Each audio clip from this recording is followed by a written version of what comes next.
অনলাইনে বারবার আমাকে হত্যার হুমকি দেয়া হচ্ছে। জনাব আব্দুল হান্নান মাসুদ, নোয়াখালী ৬, বিশেষ অধিকার ক্ষুণ্ণ প্রশ্নের প্রায় একই বিষয়ে 2টি নোটিশ দিয়েছেন। তিনি তার নোটিশে উল্লেখ করেছেন, বাংলাদেশ জাতীয় সংসদের একজন সদস্য হিসাবে আমার জান, মাল, সম্মান এবং মর্যাদা রক্ষা করা মহান জাতীয় সংসদের দায়িত্ব বলে আমি মনে করি।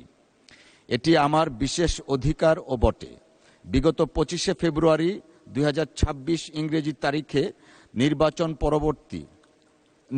পূর্ববর্তী ও নির্বাচন পরবর্তী সহিংসতায় ক্ষতিগ্রস্ত পরিবারকে দেখতে গেলে আমার গাড়ি বহরে আমাকে হত্যার উদ্দেশ্যে সন্ত্রাসী হামলা চালানো হয়, যার প্রতিবাদে জামায়াত, এনসিপি সহ বিভিন্ন রাজনৈতিক দল বিবৃতি প্রদান করে।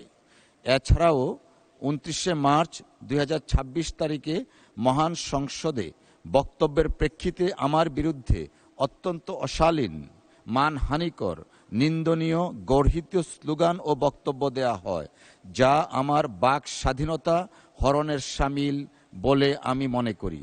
অনলাইনে বারবার আমাকে হত্যার হুমকি দেয়া হচ্ছে। মাননীয় সদস্যের উত্থাপিত বিষয়টি অত্যন্ত দুঃখজনক। কোনো সংসদ সদস্যের উপর বা অন্য যে কোনো ব্যক্তির উপর এরূপ হামলা অনাকাঙ্ক্ষিত। গ্লিটারের টুইন লেমন ও অ্যান্টিব্যাকটেরিয়াল ফর্মুলা বাসনকে চকচকে জীবাণুমুক্ত করে আমাদের দেয় গ্লিটার গ্যারান্টি।